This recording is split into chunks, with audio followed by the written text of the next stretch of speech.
sei. Vamos lá. Agora eu tenho que chamar a Cristiana, né? Novamente.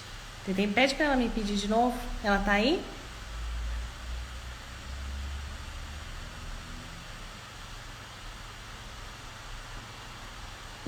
Aqui, ó. Apareceu. Vou chamar, tá?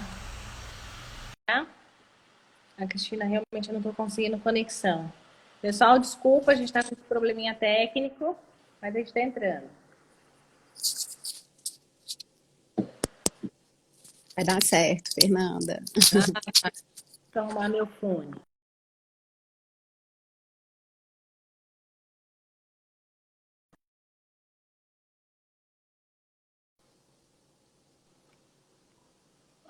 Acho que ela tá pedindo aqui para entrar. Vamos ver. A Cris tá pedindo. Vamos ver. Pronto, ela vai entrar. Oi! Agora sim. Agora sim, eu estava nervosa aqui. Não, imagina. Fica em Tudo casa. bem? Boa Fica em casa, Cris. noite. Tudo bem? Não. Vocês estão me ouvindo bem? Boa noite. Estamos te ouvindo A gente bem. tá ouvindo sim, Cris. Tá, vocês estão um pouquinho Bom, falhados, mas pessoal, agora acho que melhorou. tá, joia. Vamos começar a nossa live. Então, primeiramente, gostaria de agradecer a Cristiana, né, que vai ser a nossa moderadora de hoje. A Cristina, a nossa participante, ambas são do Comitê de Endoscopia da SOBEC, né? A Cristiana da Costa Luciana, ela é enfermeira, ela é doutora em enfermagem pela Universidade Federal de Goiás, hoje é professora adjunta da Faculdade de Enfermagem da Universidade de Goiás, e ela está aqui hoje para ajudar a moderar e falar um pouquinho conosco sobre qualidade e segurança. Obrigada, viu? Super obrigada, Cris. Eu que Hoje é só agradeço, muito Cris. Na obrigada. dúvida, eu Hoje falo Cris e dá tudo certo. tá certo. Muito obrigada, Fernanda. Imagina. A Cristina Helena Mal, que é enfermeira, hoje ela é líder assistencial do serviço de endoscopia do Hospital Sírio-Libanês, aqui de São Paulo, é especialista em emergência e administração hospitalar e também membro do comitê da SOBEC. Super obrigada também, Cristina, pela sua disponibilidade. Gostaria só... Obrigada a vocês pelo convite. Eu gostaria muito de agradecer a oportunidade de estar dividindo experiência com vocês e principalmente a Sobec, a você, Fernanda, a Cris, pela abertura de portas aos serviços de endoscopia, né? É fundamental para a gente. Com certeza. Gostaria de fazer 2 agradecimentos aqui aos nossos patrocinadores, CNPH e CTH A20, e o nosso apoio, né? Apoio do Ética e Saúde. Então, Cristiana, é com você. Essa live é sua e a gente vai tentar aí esclarecer e deixar o papo rolar. Muito obrigada, né? Eu vou apresentar a Fernanda. A Fernanda não se apresentou. É verdade, desculpa. Fernanda Me apresenta. Torquato, ela é gerente corporativa assistencial de procedimentos invasivos e diagnóstico do Hospital Alemão Oswaldo Cruz e da diretoria da SOBEC e também faz parte, né, do comitê de endoscopia da SOBEC. Muito bom tê-las aqui conosco, né? A SOBEC tem feito lives maravilhosas e isso é uma forma muito boa da gente estar compartilhando experiências, conhecimento, né, para todo aí o nosso mundo. Então, isso é um momento de muito aprendizado, né, de compartilhar todas essas experiências, isso é um momento muito bom. A gente gostaria de agradecer a presença aí de todo mundo, né, a gente está grande, muito bom, temos profissionais da saúde, estudantes em enfermagem, então a gente fica muito feliz em ter todos conosco. E para a gente iniciar, né, a nossa live, que hoje a gente está falando sobre procedimentos seguros aí na endoscopia, eu queria perguntar para a Cristina, né, para ela dar uma abordagem assim para a gente do panorama da endoscopia e os processos seguros. A segurança, né, na endoscopia, como em qualquer outro serviço de atendimento à saúde, é uma constante preocupação, né, e um constante debate entre gestores e equipe multiprofissional. Os serviços de endoscopia vêm numa crescente, né? Então a gente tem observado que nos últimos anos a endoscopia tem aumentado muito o número de exames diagnósticos e terapêuticos de endoscopia, impulsionados, né, refinamento da técnica, pela possibilidade de realização de intervenções por orifícios naturais, né, que proporcionam menos tempo de internação, menos riscos de infecção e menos custos, né. Mas também a gente é bem consciente, né, os serviços de endoscopia, que quanto mais complexa vai ficando uma atividade, maiores riscos nós oferecemos para os nossos pacientes, né. Então, assim, é imprescindível que a gente conheça os riscos da nossa assistência e eles façam parte do planejamento da unidade, né? Para que a gente possa fazer a previsão e a provisão de materiais, porque a ideia é sempre preventiva, mas a gente tem que estar preparado para atuar caso esses riscos ocorram, né? Então, assim, a gente sempre tem que lembrar que a possibilidade de algo acontecer e o planejamento é estarmos preparados para atender caso esse risco ocorra, né? E outras ferramentas que vão surgindo, que a gente vai retirando coisa boa do centro cirúrgico, implantando na endoscopia, o checklist de verificação, por exemplo, do procedimento invasivo seguro, também é uma constatação de que tudo que eu delimitei, que eu planejei, efetivamente foi providenciado. Então, uma evolução que a gente vem passando, né, e se espelhando em áreas que superam, que são espelho para a endoscopia, o centro cirúrgico, o bloco cirúrgico, enfim, né, é um espelho para a gente. Muito bom, Cristina. A gente queria deixar à vontade aí para os nossos participantes fazerem suas perguntas. Agradeço aí a pergunta da Yara. Mais para frente vamos falar assim, sobre o processo de limpeza, tá? E vocês podem ficar à vontade aí. A gente tem um roteiro aqui que nós vamos seguir, mas vocês fiquem à vontade para colocar perguntas e interagir com a Fernanda. E na sua visão aí, o que você fala para a gente, né, desse panorama aí da endoscopia dos cirúrgicos, né? Isso está muito em alta, sempre em alta, né? Processos seguros. Sempre em alta, né? Ainda mais esse mês e essa semana aí que passou, segurança do paciente, né? Então, a endoscopia não podia ficar de fora. Então, essa live foi providencial, né? Os processos de cuidado, né, estão sempre cercados em qualidade e segurança. Eu e a Cristina, a gente trabalha em hospitais acreditados por acreditadoras internacionais, né, que exigem um padrão de qualidade e gerenciamento desses riscos e monitoramento constante, né? A gente não pode baixar a guarda, né, querido? Então, checklist de verificação de segurança, então, tudo que a gente puder fazer algo de provisionamento, né? Então, se a gente conseguir fazer um bate-mapa, se a gente conseguir, ou como chamam de forecast, ou análise do dia anterior, como vocês queiram chamar, se a gente conseguir programar com maior brevidade, conhecer o paciente, estratificar esses riscos, melhor vai ser o resultado para ele, né? Então, a gente fala desde o agendamento, desde a hora que o médico pediu, né, esse exame, ele explicou o motivo, ele já falou dos riscos, esse paciente chega, a gente tem a questão do agendamento, às vezes é só um agendamento, não. Ali a gente já consegue conhecer um pouquinho, né, Cris, do nosso paciente, planejar o cuidado. Às vezes a gente deixa para planejar o cuidado na hora que o paciente chega. Isso é muito ruim, né? E aí acaba tendo uma cadeia em cascata aí de falhas dentro do processo que acaba atingindo o paciente. Tudo que a gente não quer, né? A gente quer trabalhar com segurança, ninguém acorda, sempre gosto de brincar com isso, fala assim, hoje eu vou errar, hoje eu vou lá para endoscopia porque eu vou trocar o paciente, eu vou colocar na sala errada, né? Não é assim. Né? Exatamente. Exatamente, a gente tem que incluir mais do que ninguém os pacientes nas decisões, né?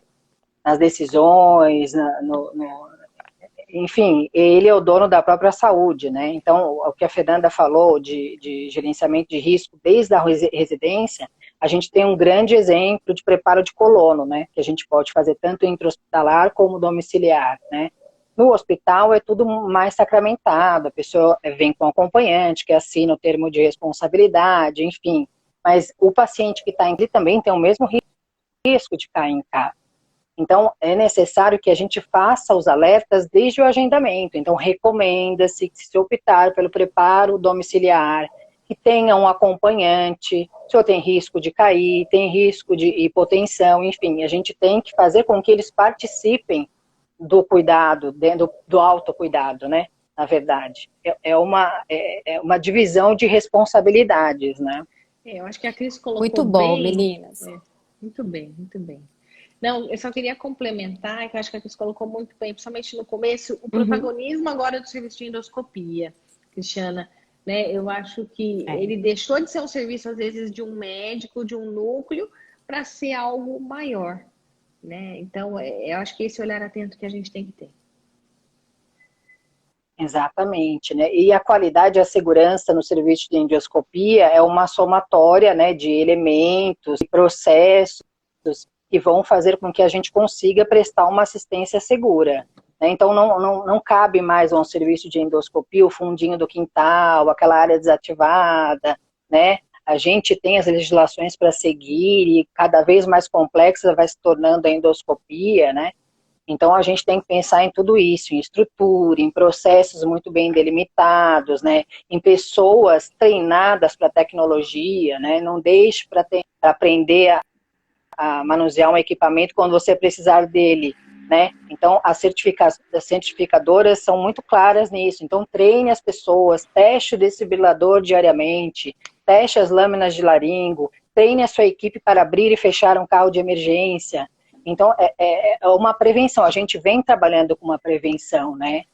E todo esse fluxo, esses processos, a equipe engajada, o paciente participando do cuidado dele, faz com que a assistência vá se tornando cada vez mais segura, né? Isso aí, muito bom, maravilha. Então, a gente já viu que o risco ele pode acontecer, né? E para a gente ter aí a segurança de Exato. todos esses processos, a gente precisa de um planejamento, da implementação de todos esses processos, de indicadores. Eu gostaria agora, Cristina, que você falasse para a gente um pouco da classificação de risco na endoscopia. Você já citou aí um pouquinho que a gente começa lá no agendamento da endoscopia, né? Exato, Então, você exato. pode falar para a gente, por favor? É importante que os serviços de endoscopia listem os seus principais riscos, né? Vão ter aqueles riscos mais simples, que não vai atingir diretamente o paciente, mas ele tem que estar listado, porque a gente tem que prevenir que ele ocorra, né? Mas a gente precisa classificar esses riscos de acordo com a frequência e a consequência. Não é que eu vou deixar aqueles mais simples de lado, mas eu tenho que atuar naqueles que, se ocorrerem, podem levar o paciente a um dano grave, catastrófico, né, ou até mesmo ao óbito. Né? Alguns exemplos, por exemplo, instabilidade clínica, broncoaspiração, extravio de peça de anátomo patológico, falhas na identificação de peças de anátomo patológico, falhas no processo de limpeza e desinfecção, né? Sangramento, travasamento de drogas, perfuração de órgãos, né? É muito importante que as pessoas conheçam esses riscos, né, que são chamados riscos prioritários, e que eles sejam revisitados periodicamente, né. Alguns estudos dizem que 2 anos é um prazo bom para se revisitar e se reclassificar esses riscos prioritários, né. Então, é importante que a equipe saiba disso, né? Então, não cabe mais ficar numa gaveta, o planejamento estratégico não pode ficar só na cabeça do gestor, né?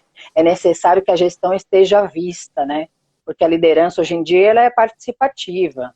Então, um mural, um quadro que se expõe ao planejamento do serviço ou do hospital, com os valores com que se espera que os colaboradores trabalhem, com a razão de ser da instituição exposta, né? E aonde a instituição quer chegar, né? Então, as pessoas precisam caminhar na mesma direção, né? Os indicadores também de assistência têm que estar disponíveis, né? A gente pode, nesses quadros, monitorar os riscos durante um mês. Vamos ver, vamos monitorar, por exemplo, broncoaspiração, né? Então, a gente começa a anotar dia a dia todos os pacientes que tiveram resíduos alimentares, por exemplo, no exame de endoscopia, para depois estudar esses casos e ver onde falhou. Ele não seguiu as orientações, ou a gente precisa mudar o nosso preparo, né? Então, várias informações que a gente consegue colher no dia a dia, que toda a equipe pode participar, né, e saber do que está acontecendo, e a gente pode ir revisitando os nossos processos, né? Nossos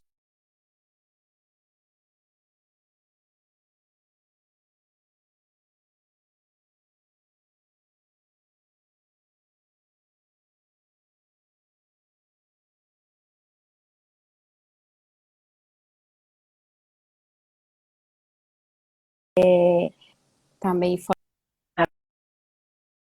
de Acho que a ar. Fernanda está meio fora. Isso. Então, eu logo volto.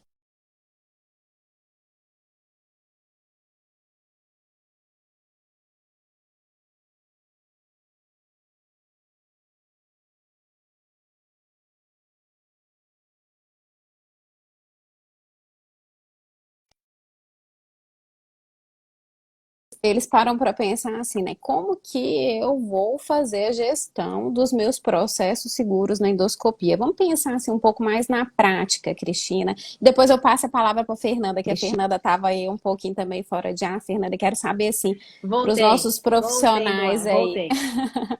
Nossos profissionais aí da saúde que trabalham na endoscopia, né? Como que a gente faz a gestão mesmo desses processos seguros aí na prática? Como que a gente realiza tudo isso, né? Que a gente já viu que a gestão é a chave do negócio.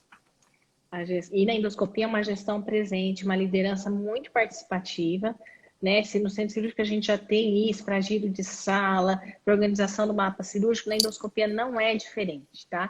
E como que a gente faz gestão? Eu preciso medir para conhecer qual é o tamanho do meu problema e aquilo que eu tenho. Então, a Cris deu vários exemplos, né, de risco, como é que eu posso monitorar esses riscos. E aí, através desses cases, eu vou criar indicadores, né? Então, eu posso criar um indicador de broncoaspiração, né? Eu posso criar indicadores de preparo de limpeza de cólon, se está adequado ou não. Isso tem referência, a gente consegue se comparar a outras instituições e tantos outros indicadores. A gente tem outros de processo, tempo de realização da colonoscopia, esse também é indicador de qualidade. Apesar de ser médico, é algo que a gente deve acompanhar. Giro de sala, que mais? Cris, me ajuda aí. Exames agendados versus realizados, né?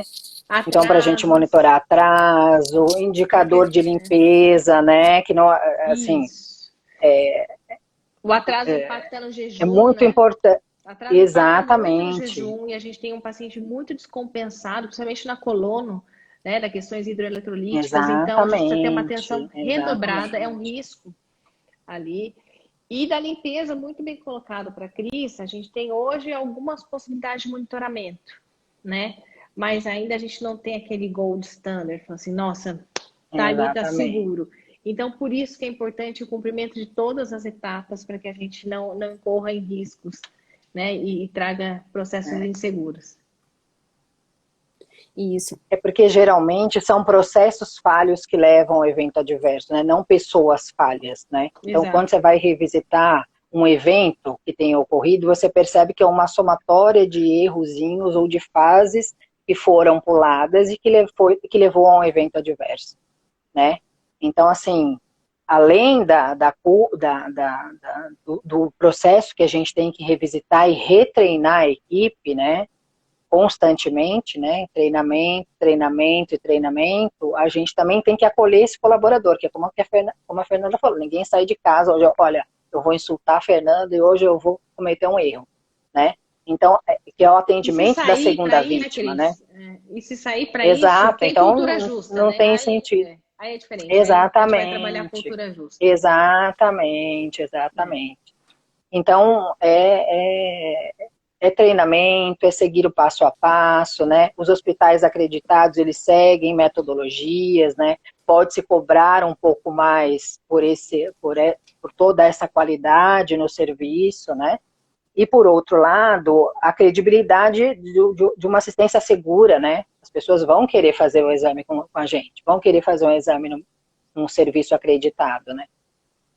Então, é uma somatória de processo, de treinamento, de pessoas, de sincronismo entre as equipes, né? Então, não existe bular processo, né? Porque a segurança é inegociável, né? Então, não adianta, por exemplo, no meu preparo de exames, eu tenho que suspender pacientes que fazem uso de hipoglicemiante, alguns hipoglicemiantes que causam retardo do esvaziamento gástrico.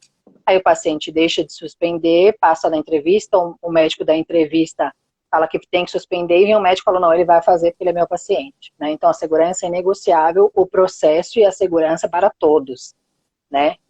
Todos da equipe multiprofissional. Isso, não, é bom que a gente vê, assim, que é a importância da gente mensurar esses indicadores, né, na endoscopia. Então, é fato que quando a gente mensura ele, a gente consegue ver onde que estão as nossas falhas e onde que a gente precisa implementar melhores processos aí seguros, né, para a gente ter uma melhor assistência. Eu queria, assim, que a Fernanda desse um exemplo e a Cristina também desse um exemplo de um indicador na prática. Como que eu mensuro ele, assim, na prática? Para quem que está aí assistindo a gente, consiga desenvolver isso também na prática clínica deles.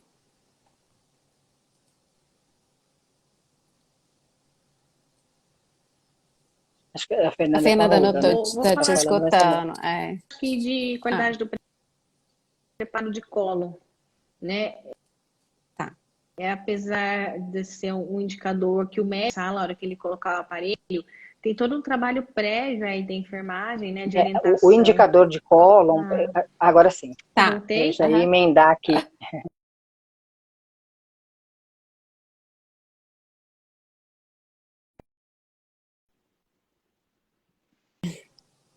Embora o preparo de cólon, o indicador de preparo de cólon seja uma avaliação médica, né, que ele vai avaliar cada segmento do cólon durante o exame e vai pontuar e classificar esse preparo como adequado ou não adequado, ele está diretamente envolvido com assistência de enfermagem, né?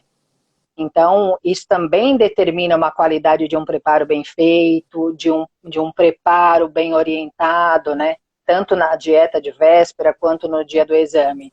Então, na prática, a gente consegue observar as duas coisas. Melhora para o médico que o exame de colonoscopia é preparo dependente, e para a enfermagem também qualifica a assistência de enfermagem, né? E aí, né, Cris, desculpa, então, gente, eu tô com bastante instabilidade na minha internet. Eu já saí do Wi-Fi, já entrei no 4G, já voltei pro Wi-Fi.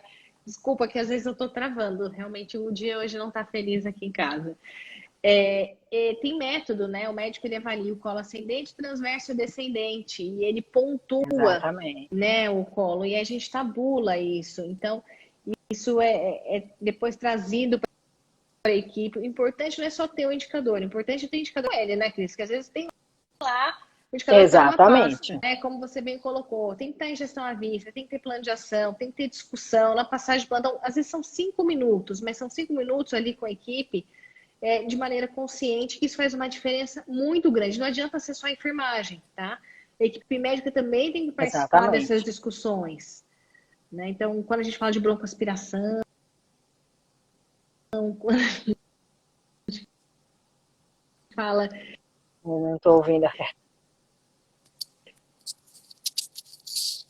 Tá cortando, né? De atrasos. Não,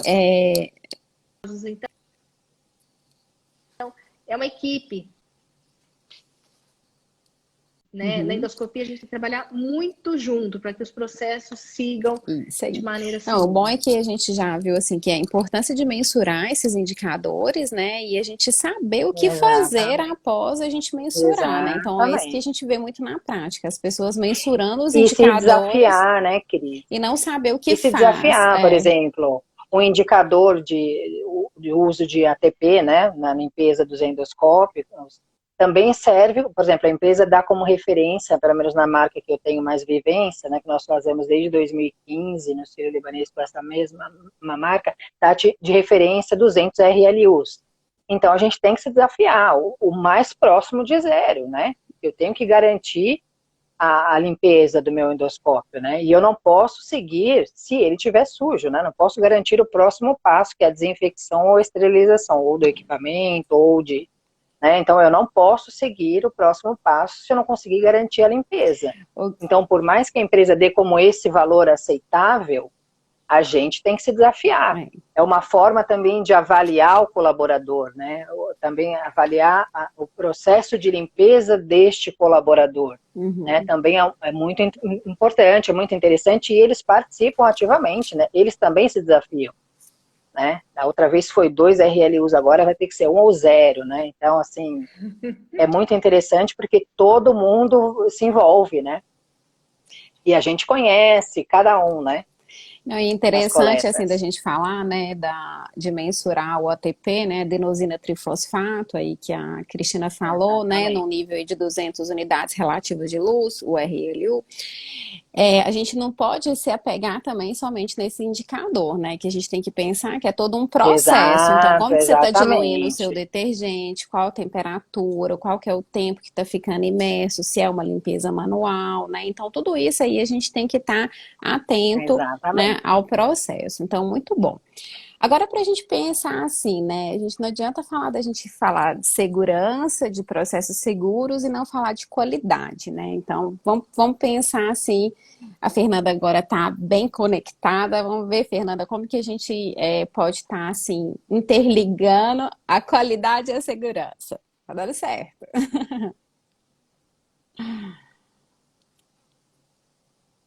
É isso aí. Nos processos diários, né, algumas pessoas perguntam muito, Cris, em relação à rastreabilidade do endoscópio, né? A gente nunca falou isso na live, né? Como é que a gente rastreia esse endoscópio? Dentro do cílio. Eu tenho um processo manual, né? E não tenho certeza, né? Quem foi que fez a desinfecção de alto nível e quem circulou e qual equipamento o paciente usou. Né? A gente tem que garantir todas Isso, essas qual etapas. hack, qual médico, Isso, né? A gente isso. consegue garantir, e é muito importante a rastreabilidade, porque se a gente tem um evento de alguns pacientes apresentarem Um reação surto. Um pirogênica, ou surto, né? febre, um Exato. surto que seja, né? A gente consegue retornar e ver o passo a passo, se foi na mesma máquina, se foi no mesmo equipamento, né? Se foi se foram os mesmos profissionais, na mesma sala, se foi usada a mesma bomba de irrigação, né? Como é que estava a garrafinha de água, enfim. Então a gente consegue fazer toda essa rastreabilidade, que é até uma recomendação da RDC6, né, específica de endoscopia. Então, processos e qualidade andam juntos, Cris, respondendo o que você está falando, e eles são pessoas dependentes, né, na grande maioria das vezes, né. Eu posso ter a melhor tecnologia, se eu não tiver uma pessoa treinada para usar, de nada vai adiantar, né. Então, é uma somatória de recursos, de elementos que vão, em sincronia, levar a gente a um exame seguro, com qualidade, né. Qualidade é sinônimo de excelência, né? Uma pessoa que é excelente, ela realiza suas atividades com qualidade. E a gente vai seguir isso, né? Hospitais acreditados têm as visitas de diagnóstico todos os anos, são apontadas algumas possibilidades de melhoria nos nossos processos, né? A equipe de CCIH, a equipe de controle de qualidade mesmo, deve ser muito atuante, né, e relembrar, né, as metas internacionais e nacionais de segurança, né, que são barreiras, são métricas que foram criadas com embasamento científico e que também levam à qualidade do serviço, né, a excelência no cuidado, né. É isso que a gente espera e que a gente busca, né? E se a gente tem isso no dia a dia, pode vir a certificadora que for no dia que for, porque eu estou dentro do processo, né? Eu estou fazendo tudo adequadamente. Fernanda, quer falar? Eu não estou ouvindo vocês. Então, Cris, você sabe que tem uma coisa que chama atenção dentro do serviço de endoscopia. Aí, gente, eu quero. Você está me escutando? Agora Estamos. sim. Cris, me escuta? Aham, Tem um ponto bem estou importante escutando. dentro do centro de endoscopia que às vezes a gente esquece, né? Que é a higienização das mãos, né? Como a Cristina colocou as 5 metas internacionais e uma delas é a higienização, né? E muitas vezes o colaborador fica muito tempo com luva, acho que é só um procedimento diagnóstico. Então a gente fez até um trabalho lá no nosso serviço, depois a gente publicou que foi quais foram as oportunidades, né, seguindo as recomendações da Organização Mundial de Saúde. Dentro de sala, a gente observou durante um único exame 18 oportunidades, né, de higienização de mãos no técnico de enfermagem. E sem medir, foi só do técnico de enfermagem. A gente viu que a adesão era muito baixa. Então, é importante ter esse indicador também, o indicador muitas vezes deve ser observacional, não só de consumo de insumos aí de álcool em gel ou Isso. de sabão, Não, esse né? artigo aí é maravilhoso e a gente A tem questão visto da que observação é nesses muito 18 momentos aí de possibilidade, né, da equipe da enfermagem higienizar as mãos, a gente está tendo uma adesão baixa mesmo, né? E a gente for replicar essa observação aí em outros locais, a gente vai ver que a gente está tendo semelhança aí nos resultados, que realmente a adesão da higiene das mãos, ela tem sido baixa na sala de endoscopia, né, na sala de exame, no processamento de endoscópios também, então a gente observa isso bastante. A gente já tem várias perguntas e o nosso tempo, assim, está correndo. Eu queria, assim, só agora falar um pouquinho, assim, bem breve de eventos adversos e notificação para a gente entrar aí no processamento dos endoscópios, que são as nossas maiores perguntas aqui que a gente tem, e a gente já vai começar a responder as perguntas aqui dos nossos participantes. O que seria, então, o evento adverso, né? O evento adverso é o resultado de uma assistência à saúde e, de forma não intencional, produzir um dano, né? Então, qualquer coisa que saia fora do processo deve ser notificada. Quem pode notificar? Todo mundo pode notificar. A notificação pode ser anônima, né? E isso é muito importante porque quando a gente vai notificando cada vez mais quase erros, né? Então eu peguei a situação antes de virar um evento, é o que a gente espera, né? Que a equipe está centrada, seguindo as barreiras, as metas nacionais, internacionais, né? Utilizando checklists de verificação do procedimento invasivo. Então, e isso também é uma métrica para a revisão dos meus riscos nos próximos anos, né? Então, uma coisa leva a outra, né? Então, é muito importante que tudo que saia fora do processo, por exemplo, um paciente que agendou uma endoscopia, na verdade, quando ele chegou no serviço, era uma ecoendoscopia. Isso tem que ser notificado, não é que ele tenha feito, tenha sido submetido a um exame errado. Foi verificado no pedido do exame que não era uma endoscopia, era uma ecoendoscopia. Isso precisa ser notificado, né? Um paciente que veio fazer uma colonoscopia, um preparo hospitalar, e na verdade não era uma colonoscopia, o pedido era de colposcopia, mas a letra do médico era... Então, Sabe que isso não é esses incomum, tá? eventos... Isso não é incomum, a questão da colposcopia. Isso. Não é. Eu já Exatamente. peguei Então, as vários. pessoas precisam notificar, né? Não é assim, o local mais seguro é aquele que notifica bastante, né? Não é aquele que não notifica nada, porque nós somos seres humanos, nós erramos, nós estamos sujeitos a fadiga, estresse, cansaço, esquecimento. E por isso que existem as barreiras, por isso que existem os checklists, né? Porque nós somos fadados ao esquecimento, sim, né? Errar é humano. Tem até um trabalho do Instituto of Medicine de 1999 alertando que a gente erra sim e que a gente precisa garantir sistemas de saúde mais eficazes e mais seguros, né? Então, a política de notificação é incentivar as pessoas a notificar um exame interrompido por preparo inadequado, seja colono ou resíduos alimentares na endoscopia, precisa ser notificado.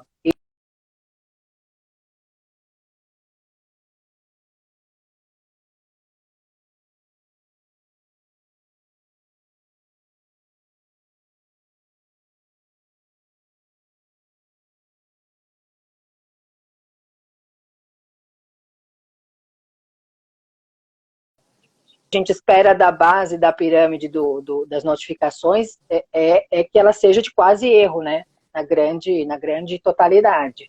Né? E as pessoas precisam receber devolutiva disso, né? Os setores, no quadro Gestão à Vista, é muito interessante que essas notificações venham com as respostas, né? O que a gente está fazendo de melhoria, o que a gente está propondo, as rondas de qualidade, né? Onde é discutido esses eventos. Então, a participação é de todos e a gestão é compartilhada. Né? E a gente pensa assim, né, que a gente precisa ter um enfoque grande aí nos near misses, né, que são os quase erros. Então, a gente precisa intervir neles, né, para que eles, se ele quase aconteceu, então ele não vai acontecer. Onde que a gente vai intervir, né? Então, o pessoal tá falando que a live tá parando, o som tá cortando. Gente, são mentes brilhantes em diversos locais do Brasil, cada uma em um canto, né? Então, nem a internet dá conta de sustentar tanta mente brilhante aí ao mesmo tempo, né, Fernanda, né, Cristina? Não, Mas com a gente certeza. vai, aqui tá dando, tá fluindo, gente, tá fluindo, Vamos tá dando tocando, certo, vamos tá dando, tocando. Ô, tá Cris, dando deixa eu certo. só pausar. Tem uma pessoa que está perguntando várias vezes sobre o processo de alimentação na RTA, né? Se é Uhum. critério de alta. E aí eu queria colocar aqui assim, critério de alta, tá? Da anestesia para serviços ambulatoriais. Se você pesquisar isso, pode até dar um Google. Um dos critérios de alta é a alimentação, tá? Da área de RTA para serviços ambulatoriais. Também na Sociedade Médica de Anestesiologia, você encontra lá todas essas diretrizes. Então, só para esclarecer, porque eu vejo que a pessoa está dando loop e tá perguntando aqui. Maravilha, isso aí, Exatamente. Fernanda, muito obrigada. Então, E os anestesistas são muito parceiros nossos na endoscopia, né? Na recuperação anestésica. Na instituição onde eu trabalho, tem um anestesista na recuperação anestésica o tempo todo, assim, é uma maravilha pra gente, né? Uma segurança.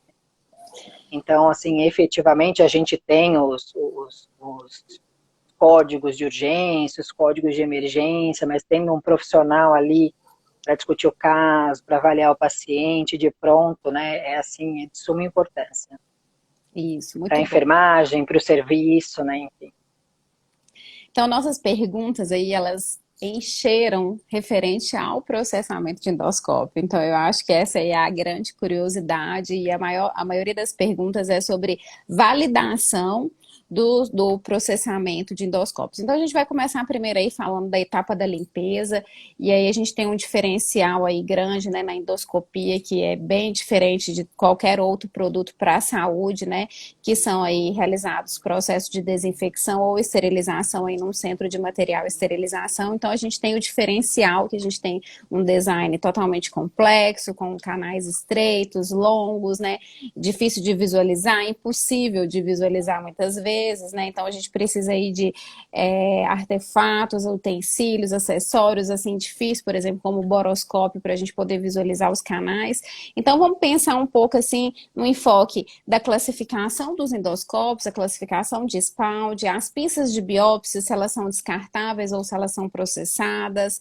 O instrumentador, ele pode fazer parte do processamento dos endoscópios, a validação dessa etapa da limpeza, só o ATP que a gente utiliza, adenosina trifosfato. Então, vamos fazer aí um bate-papo, Cristina e Fernanda, por favor. Bom, vamos lá. Falar de pinças, né, descartáveis. Sempre tem essa dúvida, eu tenho que usar sempre pinça descartável? Né? A RDC não fala para que a gente tem que ter pinça descartável. Mas se eu for ter uma pinça reprocessada ou que seja passível de processamento, ela primeiro não pode ser de uso único, né? O que é uso único, é descartável. Então, a gente não pode fazer o processamento. Então, essa é a primeira atenção que a gente tem que ter. A segunda é que a gente garanta esse processo de limpeza. Então, tem que fazer ali. A gente tem que fazer, muitas vezes elas são espiraladas, então tem que colocar em máquina ultrassônica, precisa saber se essa máquina ultrassônica ela é compatível com a pinça, se ela é validada, né? Depois faz termo, depois faz esterilização. Então, precisa ver o que o fabricante recomenda fazer. Ela não pode, pela classificação de Spaldi, como ela entra em contato aí com o sangue, né? Muitas vezes ele vai fazer ali a pinça, a biópsia, ela precisa ser estéril, né? Não dá para fazer desinfecção de alto nível. Algumas pessoas perguntam, posso fazer desinfecção de alto nível da minha pinça? Aí eu falo, não pode. Você tem que fazer o processo de esterilização, né, Cris? A gente não desde pode 2009, né, é proibida a esterilização química no Brasil, né, por causa de um surto de micobactéria em clínicas de estética. Isso. E aí foi proibido, e as empresas também foram obrigadas a retirar do rótulo, que antes vinha tanto tempo para desinfecção de alto nível, tanto tempo para esterilização. Então as empresas foram obrigadas a retirar isso do rótulo. Então é proibida a esterilização química por imersão, né? E uma Uhum. outra coisa também, além do processo todo que a Fernanda falou, é garantir que essa pinça continue com as mesmas características Exato. iniciais, né? De corte, né? Que ela não tenha nenhum Funcionalidade. ferrugem, funcionalidade, exatamente, né? Então, o mais seguro é você usar uma descartável e descartar, né? O mais seguro, mas não é a realidade de todo o Brasil, né? A outra pergunta que a Cristiana colocou para nós, Cristina, foi em relação se pode ter instrumentador ali do médico fazendo o processo, né? A partir do momento que a gente coloca um terceiro elemento que não é capacitado, que não é do serviço, você não consegue garantir. A gente já tem uma variabilidade da prática ali do processo de limpeza que é algo humano, né? Não é algo automatizado que a gente Exato, consiga fazer. Você colocar em um terceiro elemento que não tem a sua supervisão, que não tem o treinamento da instituição, não é recomendado, né? Porque isso não vai trazer a melhor prática. exatamente, Se a gente não limpa, a gente não esteriliza, não era isso lá atrás? Assim, escutava? exatamente, Então, se a gente não limpa, a exatamente. gente não Eu não faz consigo desinfecção de garantir a outro nível, limpeza. né? Exatamente.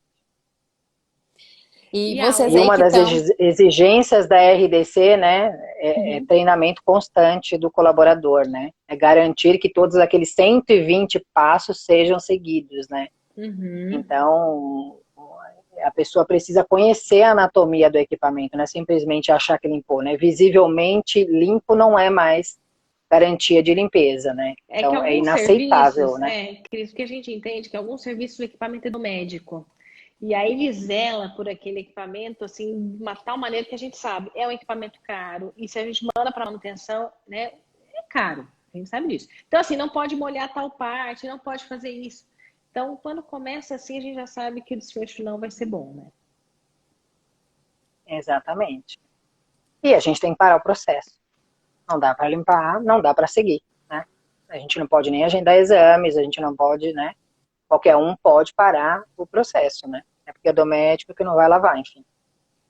Não, e a E é gente cada sabe vez mais. assim que vocês duas estão em grandes centros, né? Então acabou o processo, né, da etapa da limpeza. O que que vocês aplicam aí na prática clínica para validar o processo da limpeza? A Cristina deu um exemplo da ATP, que utiliza desde 2015. Fernanda também deve utilizar, né, Exatamente. Fernanda? Eu Embora uso, não eu seja o padrão uso ouro, né? A gente é ATP o que nós também, Cris, temos, mas né? com. É o que nós temos para garantir o próximo passo de imediato, né? Em cada 10 segundos eu já tenho o valor de RLUs, de unidade relativa de luz, que vai fazer com que eu detenha o endoscópio na limpeza, que eu tenha que refazer a limpeza, ou que eu possa seguir em frente, né? Então, é o que a gente tem hoje, de imediato, que não impacta no processo, né? É o Os que eu nossos também colegas estão tenho. aí perguntando também aí se o endoscópio ele precisa ser realizado, né, o processamento numa sala específica ou junto com o CME, né? Isso sempre a gente tem sempre essa pergunta. É uma área dedicada, né? A gente fala que a desinfecção, ela precisa ter ali a desinfecção química, uma área dedicada para fazer o processamento.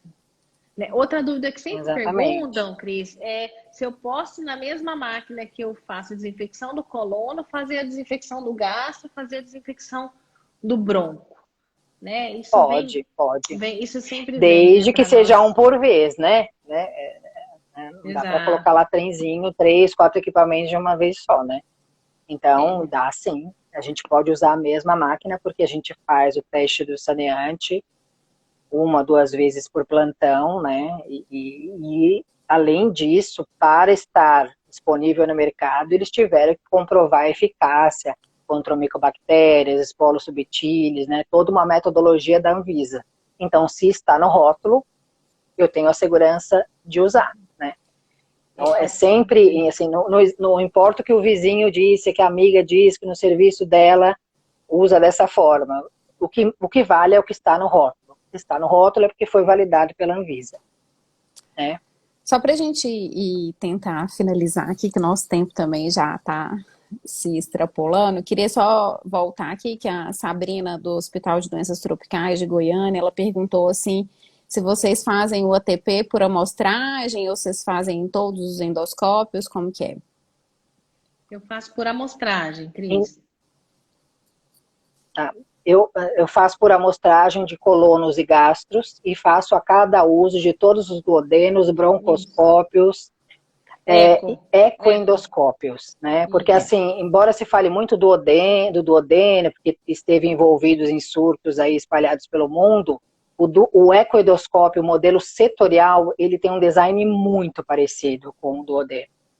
Né? Então, e esse ecoendoscópio ainda tem um outro diferencial. Atrás do canal elevador, ele tem um canal de irrigação do canal elevador.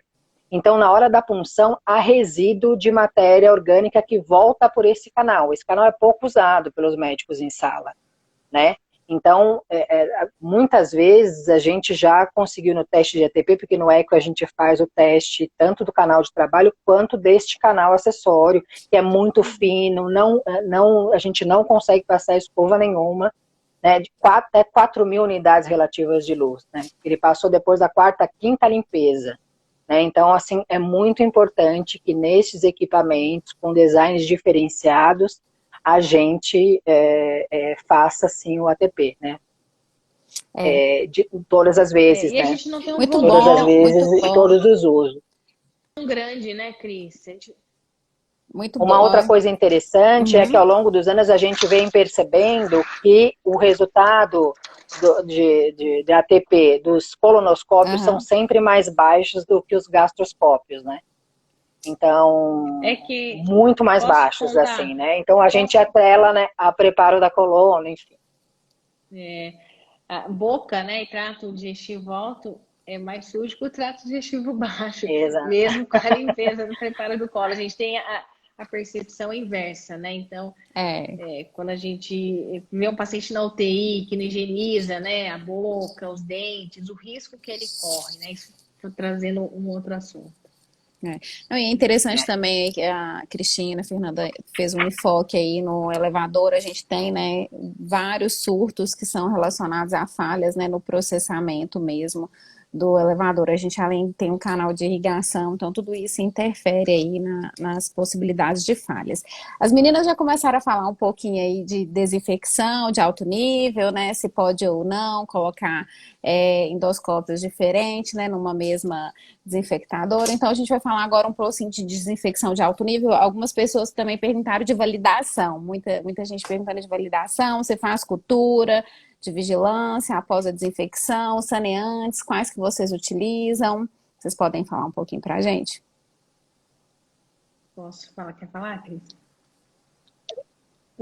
Eu utilizo no serviço onde eu estou há 12 anos o ácido peracético, né? Nós usamos o ácido peracético, não tivemos problemas com o ácido peracético, né? A não ser naquela época que estava em vigor a RDC 15, que em território nacional era obrigado a deixar a imersão de 30 minutos, não importasse o que dissesse o rótulo, né?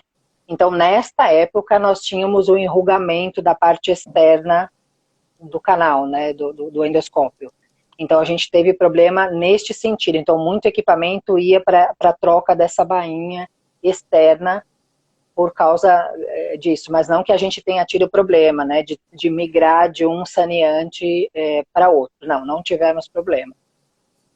Com relação aos testes microbiológicos, nós fazemos, geralmente, quando tem alguma coisa a ser investigada, né, não é uma coisa periódica, ou a CCIH quando quer avaliar o processo efetivamente, né? Então, não é uma coisa assim, sistemática, periódica que a gente faça, né? Embora seria muito mais seguro, né, que a gente conseguisse fazer, mas não fazemos, tá?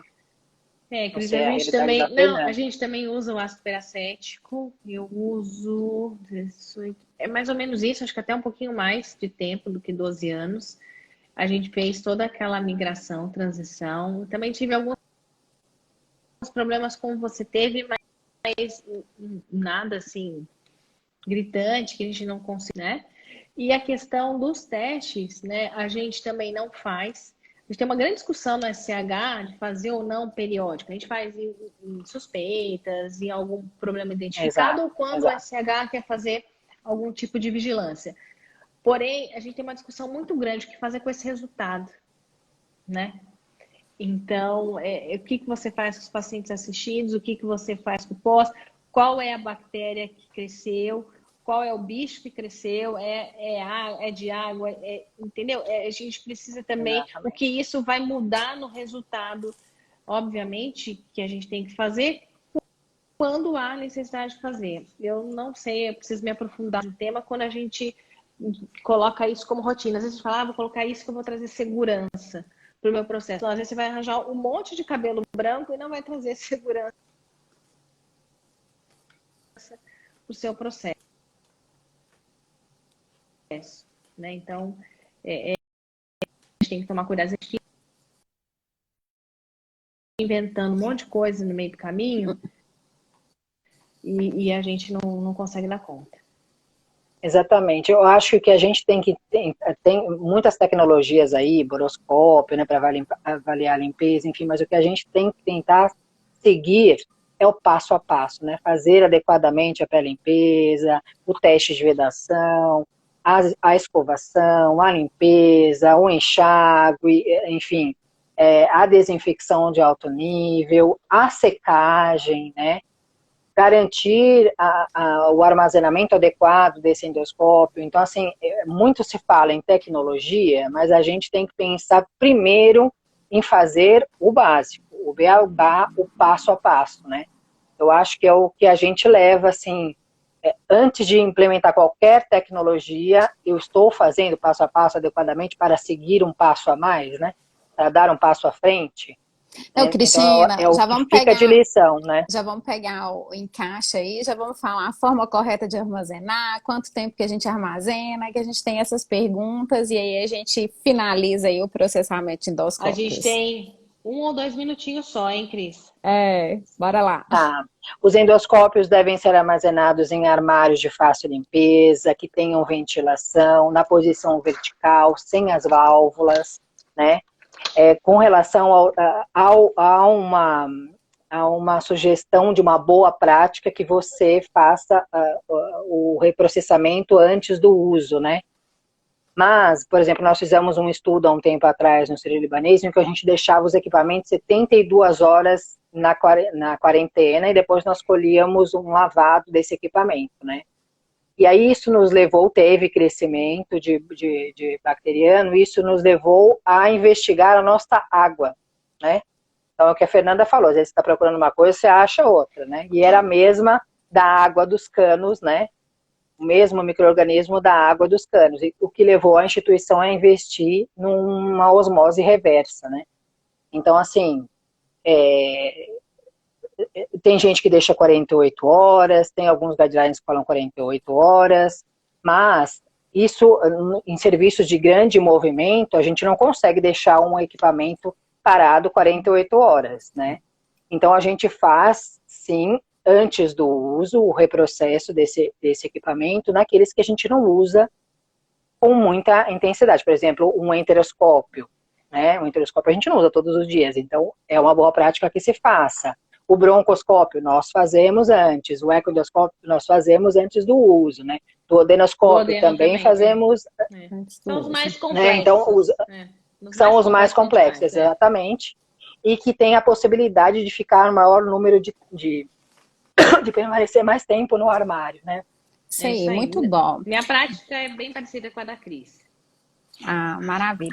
Gente, a gente teve várias perguntas aí, que algumas a gente conseguiu contemplar, outras não, mas a gente tem uma novidade, assim, maravilhosa para vocês, né, Fernanda, né, Cristina, que em breve vai estar saindo aí o curso EAD de endoscopia da SOBEC, e nós, membros do Comitê de Endoscopias, vamos estar aí participando, né, da construção, da elaboração e de todas as falas aí desse curso, e a gente espera vocês para responder outras perguntas, para estar conosco nesse curso e também no nosso congresso, né, Fernanda, quer divulgar aí para a gente também.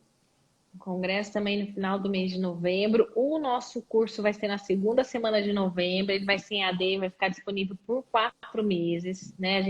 Nós teremos 2 módulos.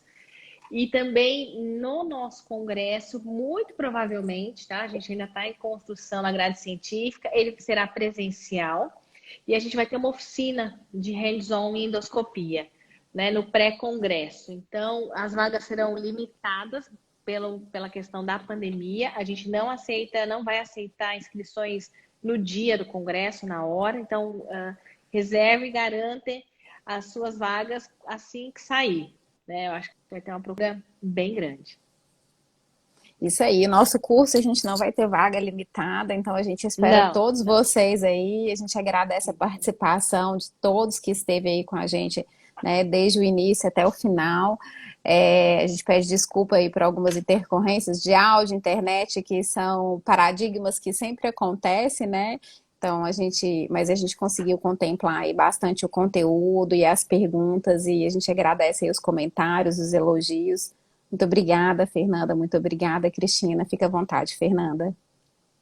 obrigada, pessoal. Eu gostaria muito de agradecer a Cristiana e a Cristina hoje nessa live. Eu acho que as duas abrilhantaram, né, e compartilharam conhecimento. Sempre é muito bom escutá-las. Nós vamos fazer sim mais lives, nós vamos fazer esse curso EAD. O ano que vem tem mais novidade e estamos aí, tá bom? Muito obrigada pela participação de todos. Um beijo. Tchau, tchau. Obrigada, uma boa Beleza, noite. tchau. Boa Até noite, mais. Boa pessoal. Tchau. noite. Tchau.